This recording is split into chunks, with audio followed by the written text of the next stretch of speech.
తల్లిదండ్రులలో ఉండవలసినటువంటి లక్షణము మీ బిడ్డలను ఎక్కడికి తీసుకుని వెళ్ళాలి? మరియమ్మ యోసేపులు బాలయేసును ఎక్కడికి తీసుకువెళ్ళారు? మనం దేవాలయానికి తప్పించి ప్రతి పనికి మాలినటువంటి పనికి మన బిడ్డల్ని పంపిస్తాం. కొన్ని సత్యాలు బాధ కలిగేలాగే ఉంటాయి, కొన్ని విషయాలు బైబిల్ దాటి చెబితేనే అర్థవంతంగా ఉంటాయి. కుటుంబ జీవితంలో ఎవరు ఏర్పరిచారు? బిడ్డల్ని ఎవరు ఇచ్చారు? మరి ఈ రోజున ఐక్యమైనటువంటి భార్యాభర్తల ద్వారా వస్తున్నటువంటి నూతన సృష్టి మీ బిడ్డలు ఎక్కడ ఉన్నారు? ఏం చేస్తున్నారు? ఎలా ఉన్నారు? మరియమ్మ యోసేపులు బిడ్డని ఎక్కడికి తీసుకుని వెళ్ళారు? నీవు నీ బిడ్డని ఎక్కడికి పంపిస్తున్నావు? 12 సంవత్సరాల వయసులో యేసుప్రభు గారు తల్లిదండ్రుల యొక్క మాటను విని వారితో దేవాలయానికి వెళ్ళారు. ఈ రోజున 5 సంవత్సరాల బిడ్డను దేవాలయానికి తీసుకురాగలిగేటువంటి తల్లిదండ్రులు ఉన్నారా? 10 సంవత్సరాల బిడ్డను దేవాలయానికి తీసుకొచ్చేటువంటి తల్లిదండ్రులు ఉన్నారా?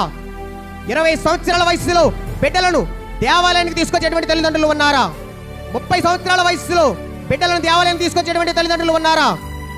మరియమ్మ గారు, జోజప్ప గారు యేసు ప్రభువుకి దైవ జ్ఞానాన్ని, ధర్మశాస్త్రాన్ని, దేవాలయానికి వెళ్ళేటువంటి అలవాటును వారు అలవర్చారు. మీకు అనిపిస్తూ ఉంటుంది, బాబు తల్లిదండ్రులుగా బిడ్డల్ని పాడు చేయాలని మేము కోరుకుంటామా అని. కానీ పాడైపోతున్నటువంటి బిడ్డలను బాగుపడమని చెప్పనటువంటి తల్లిదండ్రులు కూడా ఈ లోకంలో ఉన్నారు. ఇక బాధ్యతగా బిడ్డలు చదవనమ వాక్యము, బిడ్డలారా మీరు మీ తల్లిదండ్రులకు అన్ని విషయములలోనూ విధేయులై ఉండుడు, ఇట్టిది క్రీస్తుకు ప్రీతి పాత్రమైనది. ఎలా పడితే అలా జీవించడానికి లేదు బిడ్డలు, ఇష్టానుసారంగా మెలడానికి లేదు బిడ్డలు. దేవుని చిత్తాన్ని, తల్లిదండ్రుల యొక్క మనస్సును, హృదయాన్ని అర్థం చేసుకుని జీవించాలి ఏ బిడ్డ అయినా. తల్లిదండ్రులు వద్దు అంటే వద్దు, అంతే, అయిపోయింది అది. తల్లిదండ్రులు చేయమంటే చేయాలి, అంతే. ఎందుకంటే నీకున్నటువంటి వయస్సును వారు దాటి వచ్చారు కాబట్టి, నీకున్నటువంటి జ్ఞానము కన్నా వారి యొక్క జ్ఞానము, వారి యొక్క ఆలోచన, వారి యొక్క తలంపులు అధికమైనవి కాబట్టి ఇష్టానుసారమైనటువంటి జీవితాన్ని ఏ బిడ్డలో కూడా జీవించడానికి లేదు. మీ యొక్క ఆరోగ్యమును పాడు చేసుకునేటువంటి స్థితి మీరు కలగజేసుకోకూడదు. మీ యొక్క జీవితములను నాశనం చేసుకునేటువంటి స్థితిని మీరు రానియకూడదు. మిమ్ములను కన్నటువంటి తల్లిదండ్రుల యొక్క తలలను దించుకునేటువంటి దుస్థితిలోనికి ఏనాడు ఏ బిడ్డలు కూడా తీసుకుని రాకూడదు. బిడ్డలారా మీరు మీ తల్లిదండ్రులు అన్ని విషయములలోనూ విధేయులై ఉండండి. ఏ విషయమైనా సరే, ఒక్క విషయమని చెప్పలేదండి, అన్ని విషయములకు కూడా నీ తల్లిదండ్రులకు నీవు విధేయత కనపరచు. యేసువా వందనం, యేసువా స్తోత్రం, తండ్రి వందనం, తండ్రి స్తోత్రం. ఎందుకంటే నీ విధేయత క్రీస్తుకు ప్రీతికరమైనది. నీవు నీ తల్లిదండ్రులను గౌరవిస్తే దానికి దేవుడు ఆనందపడతాడట. ఎందుకంటే నిన్ను ఇచ్చింది దేవుడు, నీకు నువ్వు పుట్టలేదు.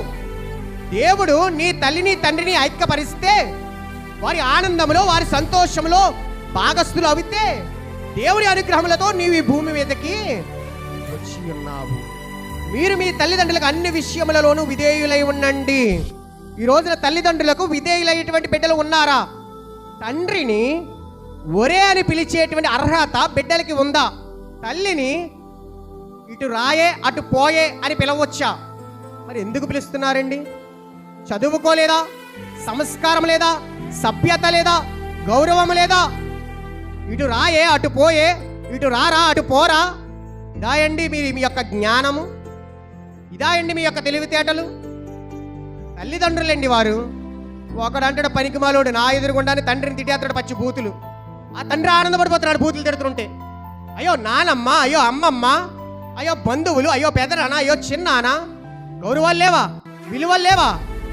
ఈ రోజున ఒక 1000 రూపాయలు పనికి వెళ్ళి సంపాదించుకుంటే నీవు మోదుబరితనాన్ని నీ మాటల్లో చూపించేస్తూ ఉంటే కొంతమంది నిన్ను పొగుడుతూ ఉండవచ్చు. కానీ దేవుని దృష్టిలో నీకు ఏది ఎప్పటికీ లభించదు.